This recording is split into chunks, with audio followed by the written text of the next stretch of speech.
Hello अस्सलाम वालेकुम रहमतुल्लाहि बरकातुहू। जो आज हम आपके लिए एक नया चैप्टर लेकर आए हैं और काफी ज्यादा इंपॉर्टेंट चैप्टर है ये। इसके बारे में हमने बता रखा है, जिसके कोड को डिकोड करने के लिए ही हम पहले बायोमोलिक्यूल्स पढ़ते हैं, क्योंकि चैप्टर टोटली बायोमोलिक्यूल्स पे आधारित है, उसी पे डिपेंड है। तो जिन लोगों ने बायोमोलिक्यूल्स नहीं पढ़ा है वो प्लीज पहले उसको जाके प्रीवियस लेक्चर से देखें, बायोमोलिक्यूल्स को पढ़े, फिर आपको ये समझ में आएगा। वैसे ये चैप्टर बहुत इंपॉर्टेंट है। अगर बात करें इसकी इंपॉर्टेंस की,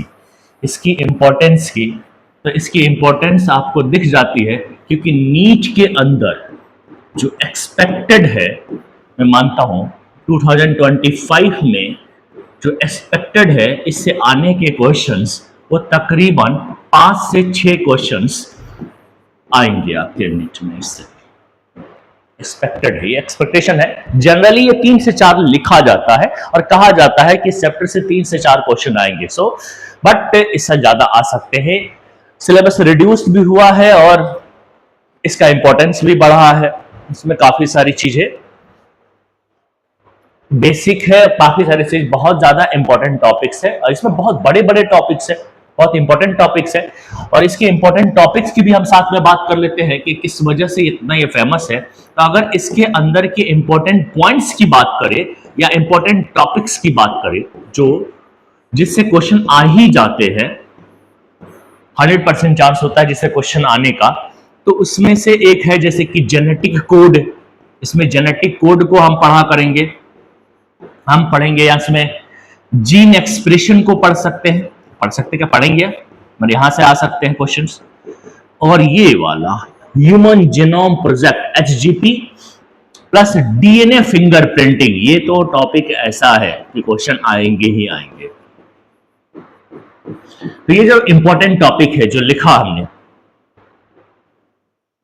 इसे क्वेश्चन 3 से 4 भी आ सकते हैं। 3 तो पक्का है कि इधर से इस पोर्शन से ये क्वेश्चन आएंगे ही आएंगे, इस चैप्टर्स के इस वाले पोर्शन से। ये इंपॉर्टेंट टॉपिक है, ऐसा नहीं कि सिर्फ ये टॉपिक है, ये इंपॉर्टेंट टॉपिक्स है। टॉपिक तो बहुत सारे हैं इसके अंदर। बहुत ज्यादा इंपॉर्टेंट ये चैप्टर है। और मैं एक बात और बता दूं, जैसे मैंने शुरू में ही बोला था कि ये चैप्टर टोटली बायोमोलिक्यूल्स पर डिपेंड है। ये चैप्टर का जो लिंक है, ये 2 चैप्टर के साथ है, लेकिन बायोमोलिक्यूल्स के साथ सबसे ज्यादा है। तो पहले हम बायोमोलिक्यूल्स लिखे और दूसरी चीज cell cycle and cell division. Cell cycle वाली जो चैप्टर है उसको देखे, क्लास 11th में जाए और उससे ये करे, क्योंकि इसके बगैर ये दोनों पॉसिबल नहीं है। सेल साइकिल के बगैर थोड़ा पॉसिबल है इसको समझना, लेकिन बायोमोलिक्यूल्स के बगैर इसको समझना पॉसिबल नहीं है, काफी थोड़ा मुश्किल कम पड़ सकता है। लेट्स हम स्टार्ट करते हैं। This is my channel Gulrez excellent classes. जो लोग इस चैनल पर नए हैं प्लीज सब्सक्राइब करें एंड सपोर्ट करें, और आपके सपोर्ट की वजह से हमें मोटिवेशन मिलेगा और हम अपने अंदर लेक्चर के अंदर इंप्रूवमेंट लेके आएंगे। हम स्टार्ट करते हैं, आप सपोर्ट करें। और स्टार्ट क्या, तो सबसे पहले इसका इंट्रोडक्शन पोर्शन करते हैं। हमारा चैप्टर है molecular basis of inheritance. Molecular basis of inheritance, molecular basis of inheritance, inheritance, molecular basis of inheritance. Short में हम इसको मॉलिक्यूलर जेनेटिक्स भी कहते हैं, शॉर्ट में हम इसको मॉलिक्यूलर जेनेटिक्स भी बोलेंगे, मॉलिक्यूलर जेनेटिक्स भी बोलते हैं हम इसको, शॉर्ट में हम मॉलिक्यूलर जेनेटिक्स भी हम इसको बोलते हैं। ऐसे एक नाम है, ये इस नाम से भी हम सिलेबस में देंगे, तो ये मत समझना कुछ और चैप्टर की बात कर रहे हैं। मॉलिक्यूलर जेनेटिक्स जाहिर है, मॉलिक्यूलर बेसिस ऑफ इनहेरिटेंस जहां जीन की बात हो रही होती है, ये जेनेटिक्स का ही पार्ट है ना, जेनेटिक्स के अंदर ही आता है। और मॉलिक्यूलर बेसिस यानी मॉलिक्यूलर जेनेटिक्स, सिंपली हमने बोल दिया। इसमें इंट्रोडक्शन में हम सबसे पहले बात करते हैं, जब हम इसके शुरू में जाएंगे ना, इंट्रोडक्शन वाले पोर्शन में बेसिक बात करें, इंट्रोडक्शन ना लिख के मैं लिख रहा हूं या बेसिक, जब हम इसके बेसिक्स पे जाएंगे तो यहाँ पे हमें कुछ चीजें जो होगी जनरल इंफॉर्मेशन के तरीके से, उस पर भी हमें काम करना होगा। सबसे पहले बेसिक्स में कि बेस पेयर का है। पहली बात, बेस पेयर पॉसिबल है सिर्फ डबल स्टैंडर्ड के अंदर। डबल स्टैंडर्ड डीएनए के अंदर, आरएनए तो हम कह ही नहीं सकते कि आरएनए डबल स्टैंडर्ड पॉसिबल नहीं है। उसका क्यों पॉसिबल नहीं है, उसका सारे रीजन इस वाले चैप्टर में पता पड़ जाएगा कि डबल स्टैंडर्ड आरएनए क्यों पॉसिबल नहीं है। ऐसे बार बार मैं पहले कहते आया हूं कि डबल स्टैंडर्ड आरएनए पॉसिबल नहीं है, यहां पे हम दिखाएंगे भी। फिर बेस पेयर की बात अगर हम कर रहे हैं तो बेस पेयर हमेशा किसमें हो सकता है, वाली इन डबल स्टैंडर्ड डीएनए में हो सकता है, केवल डबल स्टैंडर्ड डीएनए में हो सकता है ये base pair, double standard DNA में हो सकता है। तब दो स्ट्रैंड होंगे, जैसे कि ये एक स्ट्रैंड है, एक दूसरा ये स्ट्रैंड है। स्ट्रैंड का पोलैरिटी देते हैं, इसे मैं दे रहा हूं अभी, अभी तुम्हें नहीं समझ में आए तो भी कोई बात नहीं, बाद में आएगा।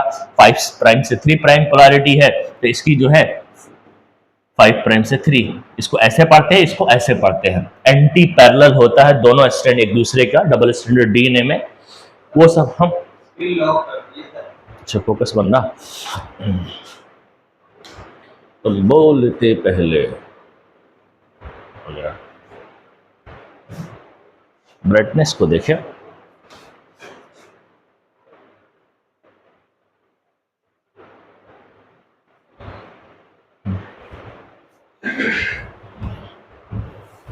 तो डबल स्टैंडर्ड तुम डीएनए के अंदर देखो, यहां पे यहां पे यहां पे यहां पे बेसिस मौजूद है, नाइट्रोजनस बेसिस, जैसे एडेनिन यहां पे मौजूद है, यहाँ पे थाइमिन मौजूद है, यहाँ पे गिबरेलिन मौजूद है, यहाँ पे साइटोसिन मौजूद है। पीछे बायोमोलिक्यूल से समझ में आएगा कि बेसिस क्या है और बेसिस यहाँ क्यों मौजूद होते हैं। इन दोनों को, ये एक न्यूक्लियोटाइड के अंदर एक बेस, अगर खाली एडेनिन है या थाइमिन है अगर कहें तो एक बेस की बात करें, मतलब एक न्यूक्लियोटाइड यहाँ पे मौजूद है, एक न्यूक्लियोटाइड यहाँ है, एक न्यूक्लियोटाइड यहाँ पे। दो न्यूक्लियोटाइड आपस में जब पेयर्ड होते हैं तब हम उसको बेस पेयर कहते हैं। ये दो बेस पेयर आपस में पेयर्ड होते हैं, और पेयर किससे होते हैं, तो हाइड्रोजन बॉन्ड से होते हैं। यहाँ जो हाइड्रोजन बॉन्ड बनता है, और इस हाइड्रोजन बॉन्ड की वजह से दो न्यूक्लियोटाइड आपस में एक दूसरे के साथ अटैच होते हैं या बॉन्डेड हो जाते हैं। हाइड्रोजन बॉन्ड जो होता है दो न्यूक्लियोटाइड को जोड़ता है, यानी बेस पेयर बनाता है, दो न्यूक्लियोटाइड को जोड़ के बेस पेयर बनाता है, उसको कहते हैं बेस पेयर। और बेस पेयर हमेशा डबल स्टैंडर्ड डीएनए में हो जाएगा, होगा ही। इसी ये बात का प्रूफ है कि अगर एक स्ट्रैंड लेते तो एक न्यूक्लियोटाइड ही ले सकते थे, दूसरा न्यूक्लियोटाइड आता नहीं तो पेयरिंग होती नहीं, तो बेस पेयरिंग हम कह ही नहीं सकते। एक न्यूक्लियोटाइड पे एक नाइट्रोजनस बेस, दूसरे न्यूक्लियोटाइड पे दूसरे नाइट्रोजनस बेस, दो बेस मिलना मतलब दो न्यूक्लियोटाइड का मिलना। जब दो न्यूक्लियोटाइड मिलते हैं तो बेस पेयर बनते हैं। तो वन बेस पेयर में कितने न्यूक्लियोटाइड हो जाएंगे, अगर किसी को जानना हो तो दो न्यूक्लियोटाइड तो होंगे, दो न्यूक्लियोटाइड्स होंगे। अगर कहीं पे बेस पेयर दे रखा हो तो न्यूक्लियोटाइड हम निकाल सकते हैं, नंबर ऑफ न्यूक्लियोटाइड, और ऐसा आता रहता है नीट के अंदर सवाल में। आगे बढ़ते हैं। बेस पेयर की बात करें, मैंने कहा कुछ जनरल इंफॉर्मेशन की बात करनी है बेस पेयर से रिलेटेड। तो क्या जनरल इंफॉर्मेशन, तो तुम्हारे एनसीईआरटी में दे रखा है कि ह्यूमन के अंदर बेस पेयर कितना होता है। अब बात जब ह्यूमन की करते हैं तो ह्यूमन के अंदर हैप्लॉइड सेल होता है और डिप्लॉइड सेल्स होता है। हैप्लॉइड सेल होता है और डिप्लॉइड सेल होता है, और क्या होता है, डिप्लॉइड सेल होता है। हैप्लॉइड सेल होता है और डिप्लॉइड सेल होता है। जो हैप्लॉइड सेल होता है उसके अंदर बेस पेयर कितना होता है, तो 3.3 into 10 to the power 9 base pair haploid cell के अंदर बेस पेयर इतने होते हैं। डिप्लॉइड सेल के अंदर बेस पेयर कितने होते हैं, डिप्लॉइड सेल के अंदर बेस पेयर कितने होते हैं, तो भाई डबल कर दो, इसके डबल करोगे 2 से मल्टीप्लाई करोगे तो आएगा 6.6 into 10 to the power 9 base pair, ये आएगा। तो बेस पेयर ह्यूमन सेल्स के अंदर कितने होते हैं ये आपको याद रखना है, ये जनरल इंफॉर्मेशन है जिस पे सवाल आ रहे हैं आजकल करंट पैटर्न ऑफ नीट को देखें तो। दूसरा, हम ई कोलाई की बात कर सकते हैं ना, ई कोलाई की बात कर सकते हैं, ई कोलाई की बात कर सकते हैं। और ई कोलाई में हमने देखा, ई कोलाई में हमने देखा कितना बेस पेयर है, तो 4.6 into 10 to the power 6 base pair. ये फिर एक वायरस है, नाम है उसका लैम्डा फेस, एक वायरस है एक वायरस है, नाम है उसका लैम्डा फेस।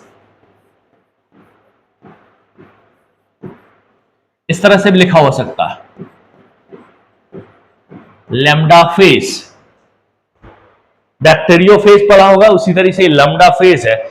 इसके अंदर बेस पेयर को अगर देखें कि कितना बेस पेयर इसके अंदर होगा, तो इसके अंदर बेस पेयर होता है, ये सब याद रख रहे हैं, ये भी नीट बाय है, 48502 बेस पेयर। बेस पेयर किसके अंदर पाया जाता है? तो लैम्डा फेज के अंदर पाया जाता है 48502। चौथा, हम किसकी बात करें? जिसकी भी चाहे उसकी भी बात करें? नहीं नहीं, ऐसा नहीं, जो बुक में है, मैं एनसीईआरटी से बाहर जाके नहीं, अब लेकिन इसमें 10-12 भी लिख सकते हैं, लेकिन 3-4 ही दे रखा है, हम 3-4 ही करेंगे। एनसीईआरटी से बाहर नहीं जाना का, अपना नॉलेज को बढ़ाने की ज्यादा कोशिश नहीं करनी है, नॉलेज नहीं बढ़ाना। यहाँ पे सिर्फ क्या, नीट को क्रैक करने के बारे में काम करना है, और उतना ही पढ़ना है जितना नीट में पूछा जाता है। एक बार जब नीट क्रैक हो जाएगा, मेडिकल में एडमिशन हो जाएगा, उसके बाद अब आगे हम करेंगे। हालांकि कोई भी मेडिको जो है ना, एडमिशन लेने के बावजूद भी वो रिसर्च की तरफ नहीं जाना चाहता है, वैसे इनकी रिसर्च नॉलेज खूब गेन करे, इस पे वो काम नहीं कर रहा होता है, वो बेसिक्स पे काम कर रहा था, जिससे वो बेटर डॉक्टर बन सके, उसी तरह हमारा बेटर तैयारी हो सके, उसके हिसाब से काम करने हैं। तो उसके लिए एनसीईआरटी को मानना है, भाई एनसीईआरटी माता है, ये कह सकता हूं। तुम्हारा एक नीट के लिए वो कुरान का काम करता है, होली बुक का काम कर रहा होता है, गीता का काम कर रहा था, जो भी है, बाइबल है।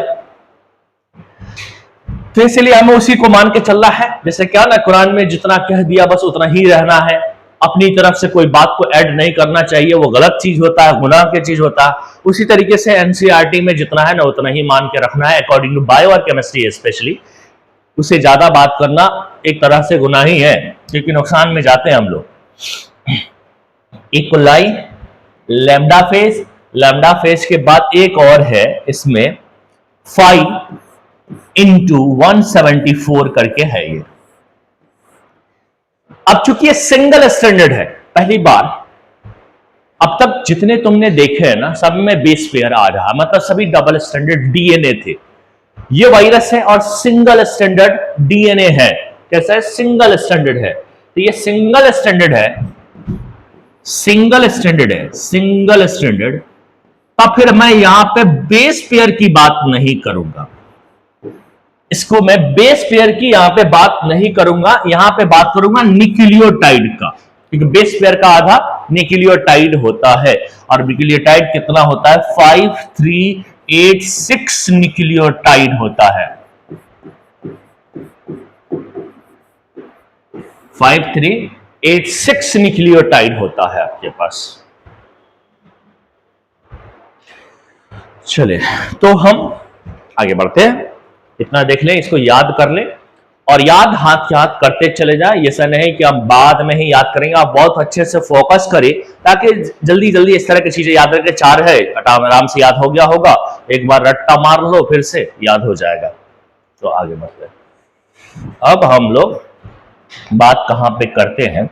स्ट्रक्चर ऑफ डीएनए, वहां बायोमोलिक्यूल से कनेक्ट अब हम करते हैं। स्ट्रक्चर ऑफ डीएनए पे बात करते हैं। Structure of DNA, structure of DNA, structure of DNA, structure of DNA, structure of DNA, DNA, DNA, DNA. इसमें सबसे पहली चीज, ये डीएनए जो होता है, डबल स्टैंडर्ड लेना होता है, और डबल स्टैंडर्ड जब लोगे तो मतलब 2 चेन लोगे, 2 पॉलीन्यूक्लियोटाइड चेन। ये मेरे पास एक डीएनए है, जिसको हम कहते हैं कि इसमें क्या है, तो 2 पॉलीन्यूक्लियोटाइड चेन है।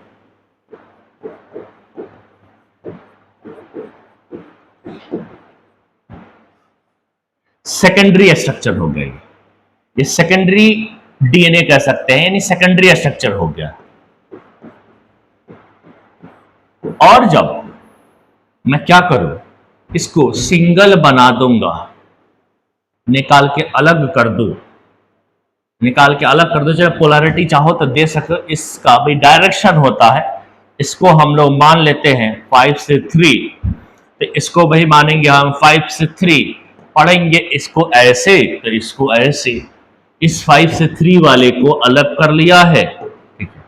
अब मेरे पास सिंगल न्यूक्लियोटाइड है, सिंगल पॉलीन्यूक्लियोटाइड है, सिंगल पॉलीन्यूक्लियोटाइड मैंने बना दिया। तो सिंगल पॉलीन्यूक्लियोटाइड को, न्यूक्लियोटाइड प्राइमरी स्ट्रक्चर होता है, तो ये मेरे पास अभी प्राइमरी स्ट्रक्चर ऑफ डीएनए है, primary structure of DNA, primary structure of DNA.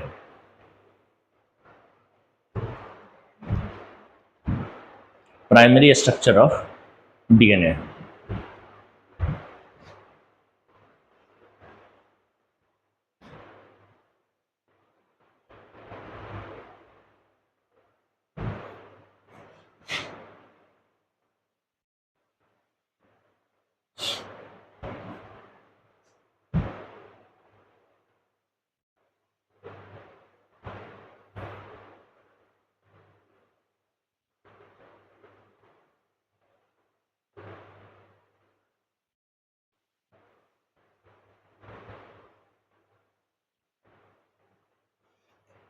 अब मैं इसमें एक एंजाइम डाल दूं, अगर इसमें कौन सा डीएनएज एंजाइम, यानी एक तरह का न्यूक्लियस एंजाइम,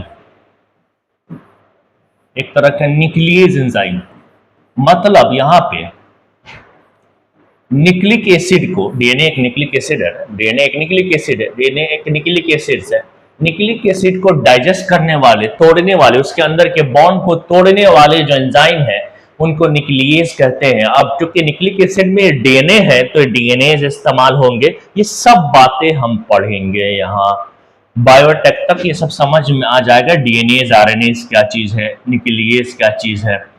चलो अब जैसे हम इसको डालेंगे ये टूट जाएगा, ये चैन पॉलीन्यूक्लियोटाइड चैन ये टूट जाएगा, और यहां से छोटे छोटे से ऐसे ऐसे ऐसे मैं अभी मोती की तरह बना रहा हूं। ये एक्चुअली मैं बिल्डिंग ब्लॉक ऑफ पॉलीन्यूक्लियोटाइड चैन यानी न्यूक्लिक एसिड है, नाम इसका न्यूक्लियोटाइड है, नाम इसका न्यूक्लियोटाइड है। अगर मैं एक सिंगल न्यूक्लियोटाइड को देखता हूं, अगर मैं सिंगल न्यूक्लियोटाइड को देखता हूं तो मुझे इसके अंदर शुगर नजर आता है, मुझे इसके अंदर नाइट्रोजिनस बेस नजर आता है, मुझे इसके अंदर फॉस्फेट नजर आता है। तो ये एक ऐसा यूनिट है जिसके अंदर अभी 3 चीजें मौजूद है। तो जाहिर है एटलीस्ट 2 बॉन्ड तो होगा, एटलीस्ट 2 बॉन्ड तो होगा, 3 चीजें जुड़ी हुई है, मतलब इस सिंगल न्यूक्लियोटाइड के अंदर 3 चीज है, मतलब 2 बॉन्ड होगा, इनके बीच में एक बॉन्ड होगा और इनके बीच में भी एक बॉन्ड होगा, इनके बीच में भी एक बॉन्ड होगा, यहां पे भी एक बॉन्ड होगा, यहां पे भी एक बॉन्ड होगा। ये जो बॉन्ड है इसका नाम है फॉस्फोईस्टर बॉन्ड, इसके नाम है फॉस्फोईस्टर बॉन्ड। और ये जो बॉन्ड है इसका नाम है एन ग्लाइकोसिडिक लिंकेज या एन ग्लाइकोसिडिक बॉन्ड।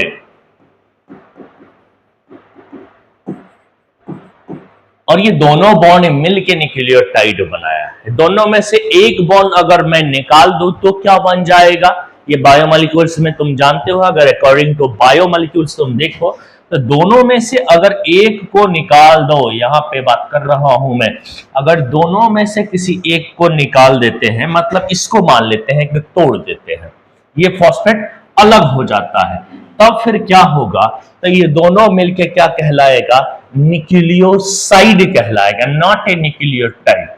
केवल इसमें एक ही बॉन्ड है अभी, एन ग्लाइकोसिडिक बॉन्ड है, केवल ये है, न्यूक्लियोसाइड्स कहलाएगा। अगर मैं इसको तोड़ के निकाल दो, इसको तोड़ के निकाल दो और मैं इसकी बात करूं तो फिर क्या बनेगा, कुछ नहीं बनेगा, फिर इसके कुछ नहीं होता, इसका कुछ नहीं होता, कुछ नहीं बनेगा।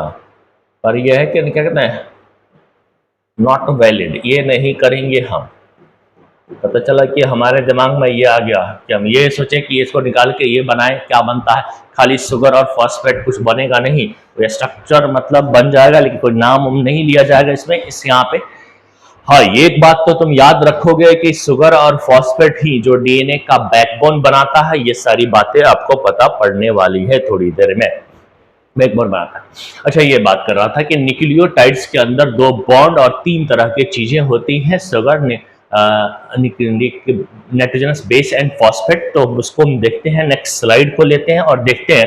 तो हम क्या देख रहे हैं कि हमारे पास ये शुगर है, ये शुगर है। शुगर से एक तरफ जो है क्या जुड़ा हुआ है, एक तरफ नाइट्रोजनस बेस जुड़ा हुआ है इन ग्लाइकोसिडिक लिंकेज से, तो दूसरी तरफ क्या जुड़ा हुआ है, दूसरी तरफ जुड़ा हुआ है आपका फॉस्फेट ग्रुप जुड़ा हुआ है फॉस्फोडाइस्टर बॉन्ड से। और ये बना है हमारा एक पूरा का पूरा न्यूक्लियोटाइड।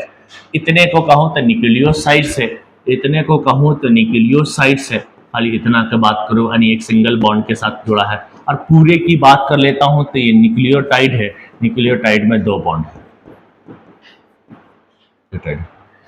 अब ऐसे एक और को जोड़ देते हैं, एक और को जोड़ देते हैं, एक को और जोड़ देते हैं तो क्या बन जाता है, डाई न्यूक्लियोटाइड बन जाता है। अगर मैं एक को और जोड़ देता हूं तो क्या बन जाता है, डाई न्यूक्लियोटाइड बन जाता है।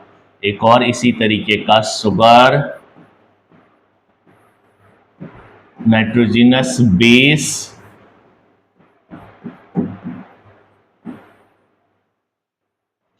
फॉस्फेट, एक और मेरे पास एक न्यूक्लियोटाइड आ गया।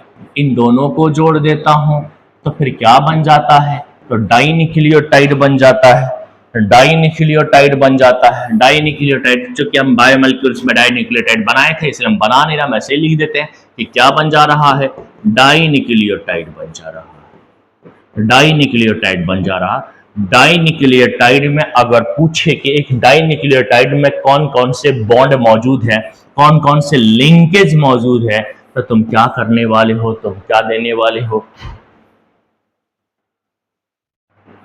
क्या बताने वाले हो, कौन कौन से लिंकेज है भाई। जो न्यूक्लियोटाइड में था वो तो होगा ही होगा, मतलब ग्लाइकोसिडिक लिंकेज तो होगा ही होगा, ग्लाइकोसिडिक बॉन्ड या ग्लाइकोसिडिक लिंकेज ये सब मौजूद होगा। और हम बात करें तो और कौन सा है, और फॉस्फो ईस्टर बॉन्ड है,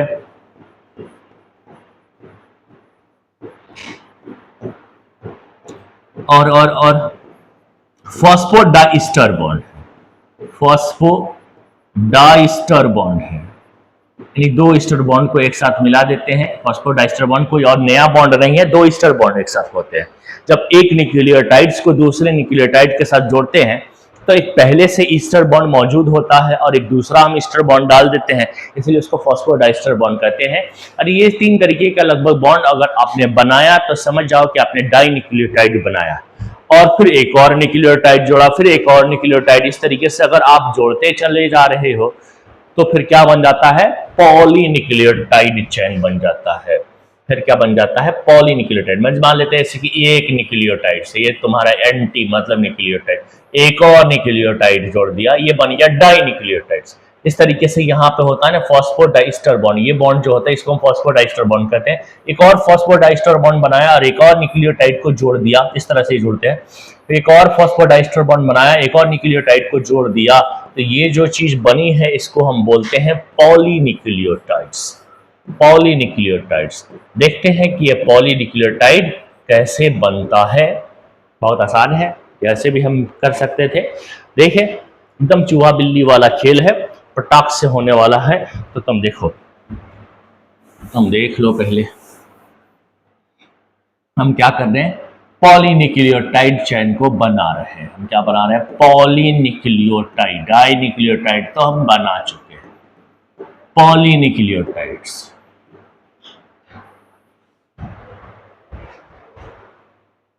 कोई मैसेज, कोई कॉल तो नहीं है,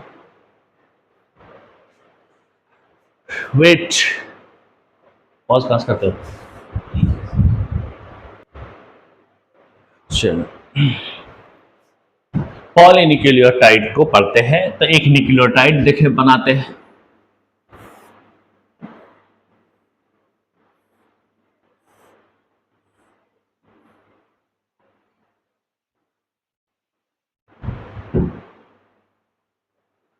इधर एक नाइट्रोजनस बेस को जोड़ दिया हमने, ऐसे बनाते हैं।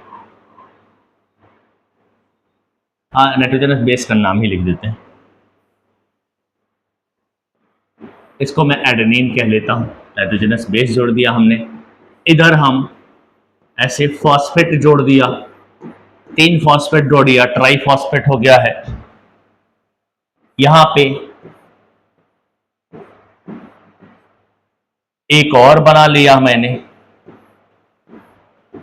इसको फॉस्फोडाइस्टर बॉन्ड करके, एक फॉस्फोइस्टर बॉन्ड, एक फॉस्फोइस्टर बॉन्ड, दोनों मिला के फॉस्फोडाइस्टर बॉन्ड हम इसको बोलेंगे। ग्वेनिन है, यहां पे एक फॉस्फेट था वो ऊपर चला गया, ठीक है, CH2 के साथ। फिर इसी तरीके से एक और जोड़ा है हमने,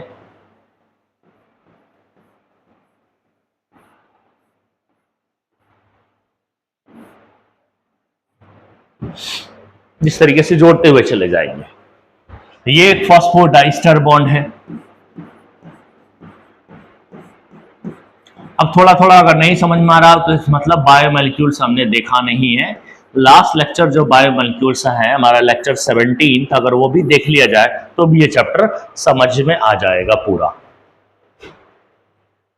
फॉस्फोईस्टर बॉन्ड, फॉस्फो डाइस्टर बॉन्ड कहते हैं। फॉस्फोईस्टर बॉन्ड मतलब डाइस्टर कर दो तो दो है ना, तो डाइस्टर बोलो। Phospho diester bond, phospho diester bond,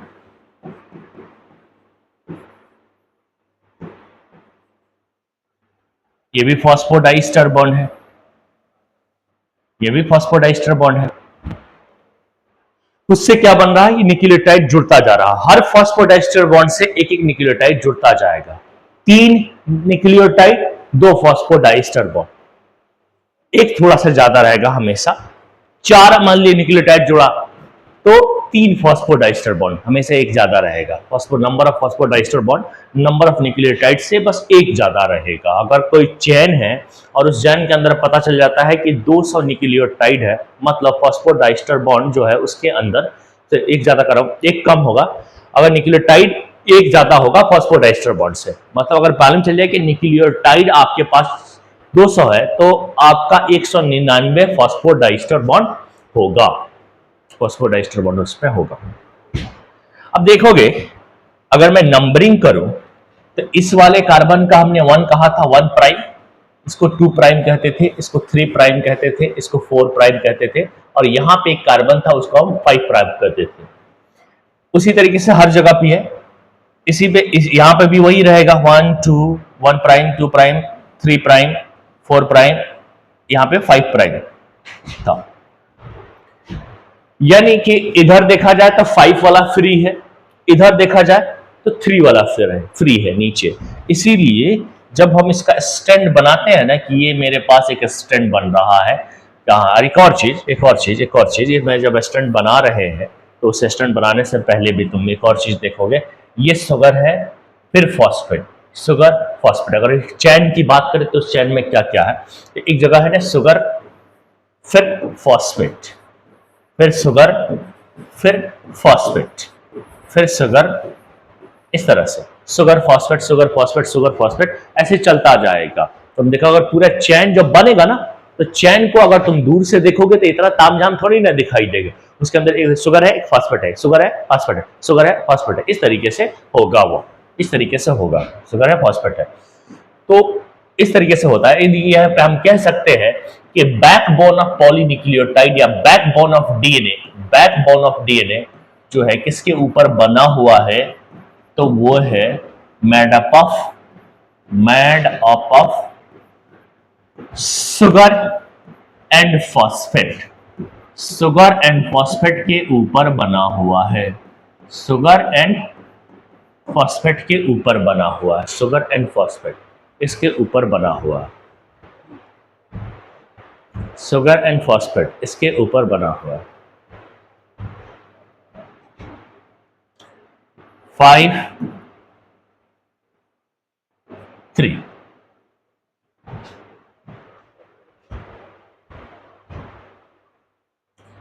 5 free है, 3 ये पोलैरिटी हमने दे दी। एक और बना लेते हैं इसी तरीके से, एक और चीज, एक और तुम क्या देखोगे, एक और चीज उसे बनाने से पहले यहां पे एक नाइट्रोजनस बेस है, एडेनिन ग्वानिन इस तरीके से जो भी है, यहां पे एक नाइट्रोजनस बेस होगा, यहां पे एक नाइट्रोजन, जहां जहां शुगर है वहां वहां उसी के साथ क्या होगा, नाइट्रोजनस बेस इस तरफ होगा। एक और स्टैंड बनाते हैं तो उसको भी हम ऐसे ही बनाएंगे, sugar phosphate, sugar phosphate, sugar, इस तरह से इसकी भी पोलैरिटी दे वही देंगे, बनता 5 से 3 है। नाइट्रोजनस बेस, यहां पे जहां जहां शुगर है उसी के साथ नाइट्रोजनस बेस है। अब ये बात उसी को नहीं समझ में आएगा जो पीछे बिल्कुल ना पढ़ा हो, तुम देख लो, शुगर के साथ ही नाइट्रोजनस बेस है, ये शुगर कहलाता है, ये नाइट्रोजनस बेस है, फॉस्फेट के साथ थोड़ी ना है।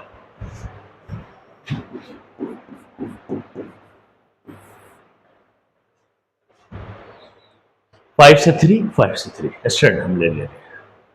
अब मैं अगर दोनों को चिपकाना चाहूंगा तो ऐसे ही चिपक नहीं सकता, एक तो इधर है एक इधर है, तब मैं क्या करता हूं, इसको पहले पलट के घुमा देता हूं, ऐसे घुमाते हैं, ऐसे नहीं घुमाते, ऐसे पलटते हुए घुमाते हैं, तो फिर देखो ओवरऑल ये क्या बन जाएगा तुम्हारे सामने की बात है।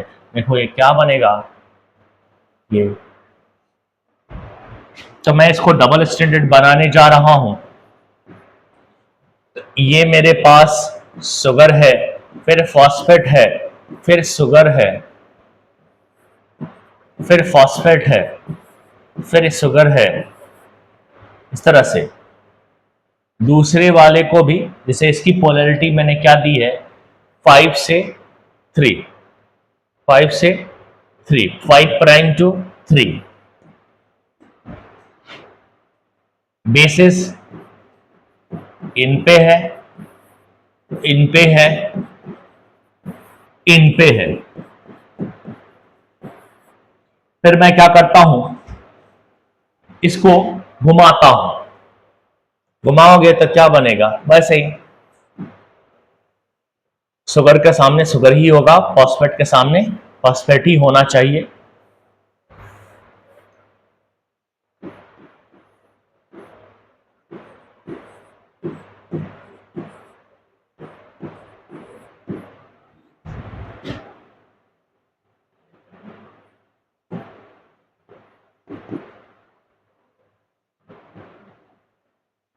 ये नाइट्रोजनस बेस है, नाइट्रोजनस बेस है, नाइट्रोजनस बेस है, ये वो इस प्लग के अंदर नाइट्रोजनस बेस इधर आ गया। अब ये क्या होगा कि यहां पे हाइड्रोजन बॉन्ड बन जाएगा, कहीं पे डबल कहीं पे ट्रिपल, कहीं पे डबल कहीं पे ट्रिपल, क्या बन गया, हाइड्रोजन बॉन्ड। जब ये हाइड्रोजन बॉन्ड बन गया तब ये दोनों पॉलीन्यूक्लियोटाइड चेन जुड़ चुका है, अब ये 2 पॉलीन्यूक्लियोटाइड चेन है, एंड अब डबल स्टैंडर्ड कह सकते हो। यहाँ पे सिंगल सिंगल था, उसको जोड़ना है तो कैसे करना है ये मैंने तुमको बताया है। अब यहाँ पे 2 पॉलीन्यूक्लियोटाइड चेन हो गया, और इसको तुम अब बेस पेयर कह सकते हो, इसको तुम बेस पेयर कह सकते हो, ये पूरा मिला के एक बेस पेयर कहोगे, ये पूरा मिला के एक बेस पेयर कहोगे, ये पूरा मिला के एक बेस पेयर कहोगे, ये सिंगल बेस पेयर है, ये एक बेस पेयर है, ये एक बेस पेयर है, ये एक बेस पेयर है, बेस पेयर।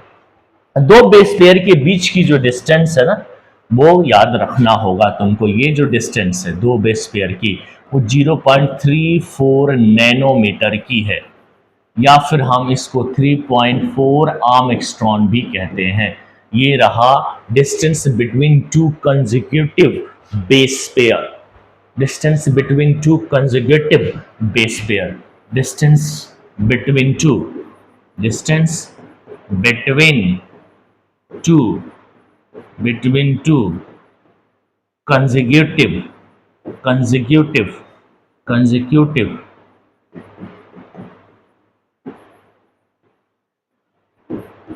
base pair।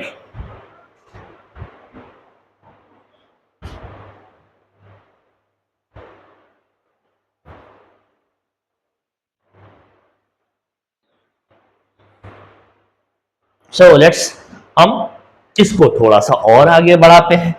अब थोड़ा सा ना शुगर फॉस्फेट ये सब नहीं दिखाते, सीधा सीधा हम क्या करते हैं, चैन बना देते हैं। ये बना मेरे पास ये चैन और ये चैन, इसमें छुपा हुआ है शुगर फॉस्फेट। बैकबोन है ना, जैसे कि कॉम्प्लेक्स में कोई भी हाइड्रोकार्बन है उसके अंदर जो बैकबोन है कार्बन ही बनाता है, तो कार्बन को हम एक लाइन से रिप्रेजेंट कर देते हैं। उसी तरीके से यहाँ पे भी हमने शुगर और फॉस्फेट को लाइन से रिप्रेजेंट कर दिया। इसके अंदर आप नहीं दिखाए, झमेला वो नहीं किए। ये मेरे पास डबल स्टैंडर्ड डीएनए है। एक की पोलैरिटी क्या होगी 5 से 3, दूसरी की पोलैरिटी भी 5 से 3 है, बस पढ़ते ऐसे 5 से 3 और फिर इसको पढ़ते हैं 5 से 3 प्राइम। अब यहाँ पे एक नाइट्रोजनस बेस है NB, यहाँ पे एक नाइट्रोजनस बेस है NB, ये है NB, ये है NB,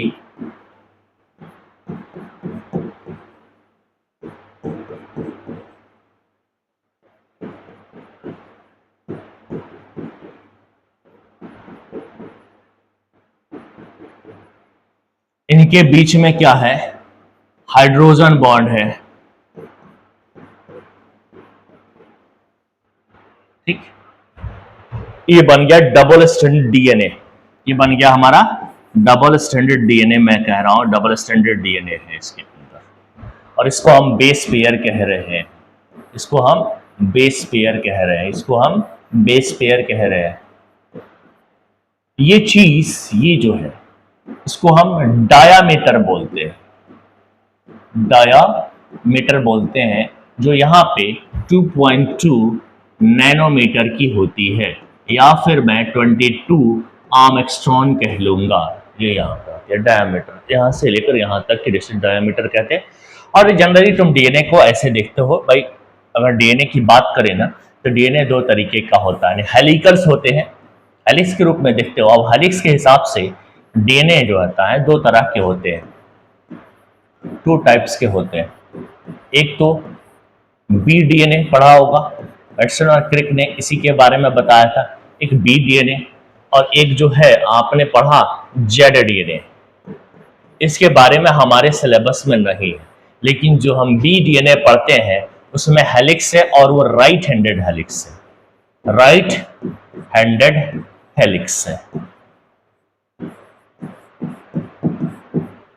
राइट हैंडेड हेलिक्स है, राइट हैंडेड हेलिक्स है। अरे इस चैन को ये ऐसे नहीं, सीधा सीधा नहीं, हमें अगर देखने को मिलेगा तो इस तरीके से मिलेगा हमें देखने को, इस तरह से हेलिक्स में, राइट हैंडेड हेलिक्स ऐसे होगा। एक की पोलैरिटी हम दे देते हैं, अभी दे देते हैं 5 से 3, दूसरी की पोलैरिटी 3 से 5। ये यहां से लेकर यहां, यहां से लेकर यहां, यहां से लेकर यहां, ये क्या कहलाता है, टर्न कहलाता है। टर्न, टर्न कहूं या फिर मैं पिच कहूं, बात सेम है। टर्न कहूं या मैं पिच कहूं, बात सेम है। ये भी एक टर्न एंड पिच, ये भी एक टर्न एंड पिच। अगर एक टर्न में बात करें ना, एक सिंगल टर्म में बात करें, एक सिंगल टर्न या फिर सिंगल पिच के अंदर बात करें, तो यहाँ पे 10 बेस पेयर होता है, यहाँ पे 10 बेस पेयर होता है, 10 बेस पेयर होता है, 10 बेस पेयर होता है।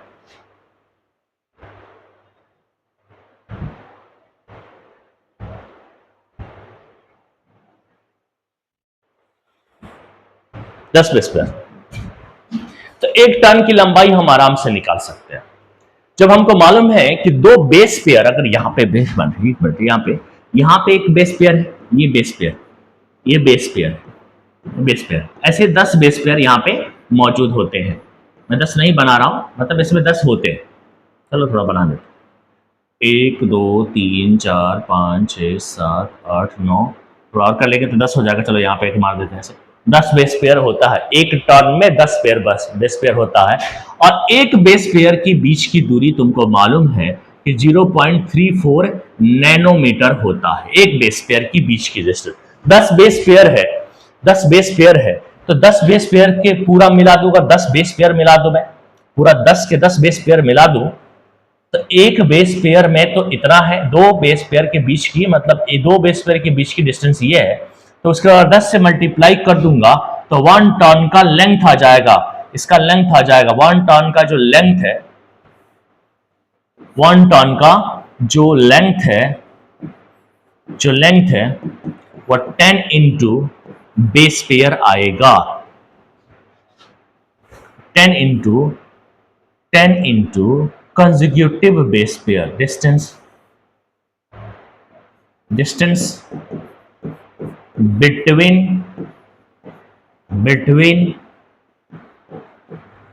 two consecutive base pair, and 10 into 0.34 nanometre, ये आएगा 3.4 नैनोमीटर, इतनी आ गए एक टन की, यानी इतने की लंबाई आ गई, इतने की लंबाई आ गई, इतने की लंबाई आ गई, कितनी आ गई, लेंथ आ गई इतने नैनोमीटर। अगर आर्म एक्सट्रॉन में बात करें तो 10 से और मल्टीप्लाई कर दो, 34 आर्म एक्सट्रॉन हो जाएगा, 34 आर्म एक्सट्रॉन हो जाएगा। सो अगर मुझे इस पूरे डीएनए के अंदर कितने टर्न है ये पता चल जाए, तो हम लोग इस डीएनए की लंबाई पता कर सकते हैं। अगर हमें पूरे डीएनए के अंदर ये पता चल जाए कि कितने टर्न है, तो हम लोग डीएनए की लंबाई को पता कर सकते हैं, डीएनए की लंबाई को पता कर सकते हैं। अगर पूरे को पता चल जाए तो माने एक दो, माने 3 ही है, अब 3 है तो इतने का तो 34 आर्मस्ट्रॉन्ग 34 एंड 34 आराम से हम निकाल सकते हैं। यहां से हम लोग लेंथ ऑफ डीएनए का फार्मूला बना सकते हैं, लेंथ ऑफ डीएनए का फार्मूला बना सकते हैं। क्या बना है, n इंटू लिख देते हैं, n इंटू 34 आर्मस्ट्रॉन्ग, 34 आर्मस्ट्रॉन्ग मतलब एक टर्न की लंबाई और कितने, and for number of turn, और कितने टर्न है, number of turns, number of turns कितने टर्न है ये पता कर ले तो हमें डीएनए की लंबाई आराम से पता चल जाएगी, डीएनए की लंबाई आराम से पता चलेगी।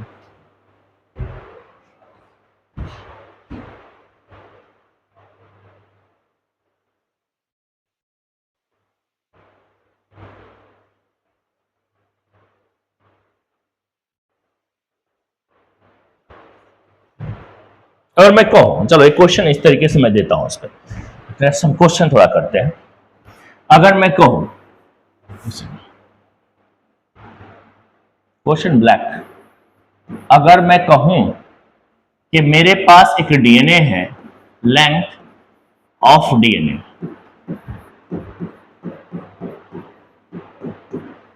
लेंथ ऑफ डीएनए वो दे रखा है आपका 200 नैनोमीटर, कितना, 200 नैनोमीटर दे रखा है, और पूछ क्या रहा है, हाउ मेनी बेस पेयर, तो उसके अंदर बेस पेयर कितने होंगे, how many base pair present in DNA, कितने मौजूद हैं बेस पेयर, मैंने पूछा है। आराम से जवाब दे सकते हो, 1 सेकेंड में ट्राई करोगे, 2 सेकेंड में निकाल लोगे। कैसे ट्राई करोगे, अपने पास क्या है, एक है फार्मूला, छोटा सा चूहे जैसा फार्मूला हमारे पास। अब चलो इसको सॉल्यूशन लिखते हैं, बच्चों की तरह, क्योंकि बच्चों वाला सवाल है। एक सॉल्यूशन लिखते हैं, सॉल्यूशन में हम क्या कर रहे हैं, हमारे पास लेंथ ऑफ डीएनए देख रहा था, हमारे पास एक फार्मूला अभी के अभी आया था, length of DNA. Length of DNA को निकालने का तरीका क्या है, n इंटू 34 आर्मस्ट्रॉन है, आर्मस्ट्रॉन है, ठीक है, आर्मस्ट्रॉन लगा दिया मैंने। अब डेटा मैच कराना है ना, तो अब हम क्या करें ना, हम क्या करें भाई, यूनिट सेम कर देते हैं। ये इतना नैनोमीटर है, अगर मैं 10 से और मल्टीप्लाई करूंगा 2000 हो जाएगा, 2000 आर्मस्ट्रॉन हो जाएगा, इसी बराबर तो रख देंगे हम आराम से। अब यहां पे हमने रख लिया 2000, लेंथ ऑफ डीएनए कितना आ गया, 2000 आर्मस्ट्रॉन। फिर हमने क्या किया, एन ले लिया, थोड़ा सा डेटा में हमने गड़बड़ कर दिया। ऐसा करता हूँ मैं, थोड़ा ऐसा ले लो कि कटना मुश्किल हो जा रहा है। सॉरी फॉर डेट, हम तो थोड़ा सा मुश्किल है, पॉइंट में आएगा, थोड़ा दिक्कत होगा, इसीलिए हम क्या करें, थोड़ा सा डेटा बदलते हैं। और डेटा बदलते हैं 680 कर देते हैं इसको। किसको कर रहे हैं, 680 कर रहे हैं इसको, 680।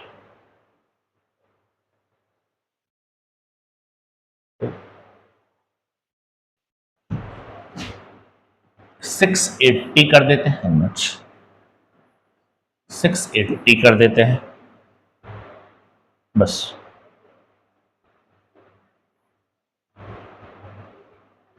नैनोमीटर। तो फिर क्या हो जाएगा, आर्मस्ट्रॉन्ग कितना हो जाएगा, 6800 हो जाएगा। आ गया? तो यहां पे लिख देंगे 6800। मैंने इसलिए कि कटे भाई 34 है ना, इतना तो समझ में आ रहा। चलो अब काटो, आर्मस्ट्रॉन्ग से आर्मस्ट्रॉन्ग कट गया, 34 टू जा 68 यानी 200। तो नंबर ऑफ टर्न कितना आया हमारे पास, एन फॉर क्या है, number of turn, 200 number of turn आया। N for number of turn, 200 number of turn आया। नंबर ऑफ टर्न्स कितना आया, 200 आया, 200 आया। और तुमको मालूम है एक टर्न में कितने बेस पेयर होते हैं, एक टर्न में कितने बेस पेयर होते हैं। अगर टोटल बेस पेयर देखना है, टोटल बेस पेयर देखना है तो टोटल बेस पेयर अगर निकालना है तो बाय नंबर ऑफ टर्न अगर पता है तो तुम 10 से मल्टीप्लाई कर दोगे तो बेस पेयर आ जाएगा। 10 है N into 200 into 10 base pair, क्या हो गया, तो 2000 बेस पेयर आ गया हमारा। उस डीएनए में 2000 बेस पेयर है, 2000 बेस पेयर है, ऐसा आ जाएगा, ऐसा बोल दिया जाएगा। बात को समझ रहे हो? अगर मैं कुछ और पूछ लेता, अगर मैं पूछ लेता कि इतने बेस पेयर में से बताना है आपको कि कितने एडेनिन मौजूद है, तो अभी शायद वो कॉन्सेप्ट आपको पता नहीं होगा। चलो कर कोशिश करते हैं, हम यही तो बता भी देंगे। इसी में दो नेक्स्ट सवाल हमारे पास होगा, इसी सेम क्वेश्चन में कि हाउ मेनी एडेनिन प्रेजेंट,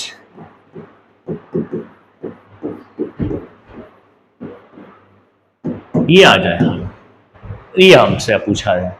अगर ये पूछ ले कि यहीं पे एडेनिन कितना होगा, तो हमारे पास टोटल बेस पेयर कितना था, सॉल्यूशन में देखे भाई, टोटल बेस पेयर हमारे पास था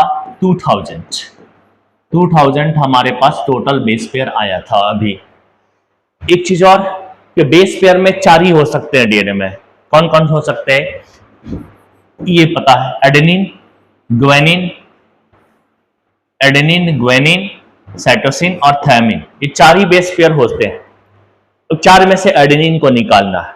हम एक और बात पता होना चाहिए आपको कि एडेनिन हमेशा थायमिन के साथ, 4 गाफ रूल है जो इस चैप्टर के अंदर हम पढ़ेंगे आगे, वहां पर हमें समझ में आ जाएगा कि adenine always pair with thymine और ग्वानिन। ऐसे मैंने पढ़ाते वक्त पिछले क्लास में भी बोला था, and guanine always pair with साइटोसिन्स।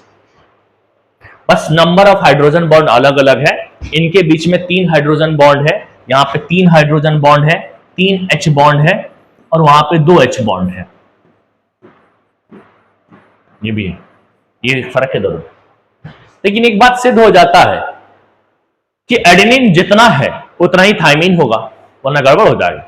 उसी के साथ पेयर होना, अनपेयर नहीं रह सकता, वरना डबल स्टैंडर्ड होगा नहीं, बेस पेयर बनेगा ही। बेस पेयर अगर है तो सब पेयर्ड है, तो जितना एडेनिन उतना ही थायमिन। यहां से बात पता चल रहा है कि एडेनिन बराबर थायमिन और ग्वानिन बराबर साइटोसिन, ये पता चल रहा है।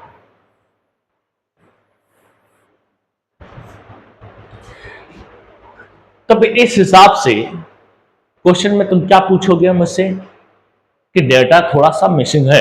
क्या डेटा मिसिंग है? यहां पे मैं कह दूं इफ ग्वानिन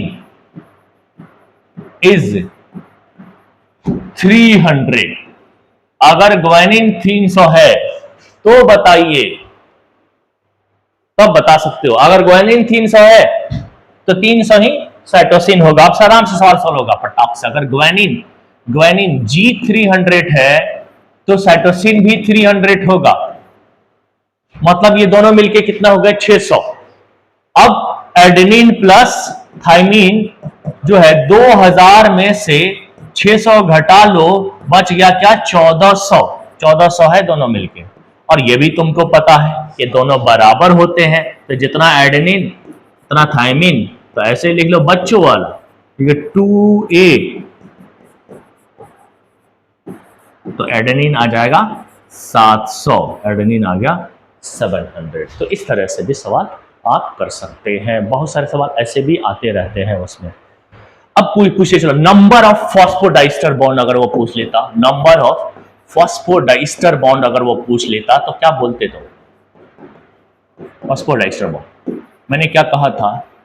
जितना न्यूक्लियोटाइड होगा ना उससे एक कम, अरे जितना बेस पेयर है, एक बेस पेयर, इधर बेस पेयर तो होता नहीं तो न्यूक्लियोटाइड होता है, बेस पेयर है उससे एक कम, तो उससे एक कम तो क्या कहेंगे कि टोटल बेस पेयर में से एक माइनस कर लो, तो 2000 बेस पेयर आया था, उसमें से एक माइनस कर लिया और ये आ गया वो 1999, जिसे लिखा होता ना फ्लिपकार्ट और अमेजोन पे हर चीज 1999, सीधा सीधा 2000 नहीं लिखता, वो मार्केटिंग का एक तरीका होता, वही आ गया। कोई मोबाइल हो 13,999, सीधा बोलो ना 1400 रुपये, 14,000, सॉरी 14,000, 1 रुपया कौन तुम वापस करने वाले हो जो 99 कह रहे हो? अब वापस करके क्या कर लोगे 1 रुपये में? 1 रुपये में तो आजकल कुछ भी नहीं आता, और 1 रुपया आदमी के पास खो भी जाता है, तो 2000 ही है। तो ठीक है, और इसमें हम अलग अलग बहुत सारे सवाल इस तरीके का आते हैं, आप लगा के देखना। फिर आप कुछ ये बायोमोलिक्यूल्स में भी इसके सवाल मिलते हैं, इस तरीके के सवाल बायोमोलिक्यूल्स वाले चैप्टर वो हमने पढ़ा दिया है, तो उस लेक्चर को पहले कंप्लीट करें, रिवीजन कर लें। अगर आप देख चुके हैं तो एक बार अपने नोटबुक को रिवीजन करें, फिर इसका रिवीजन करें और क्वेश्चन लगाना शुरू करें, तो आप पढ़ाई कीजिए आराम से, और फिर कल मिलते हैं।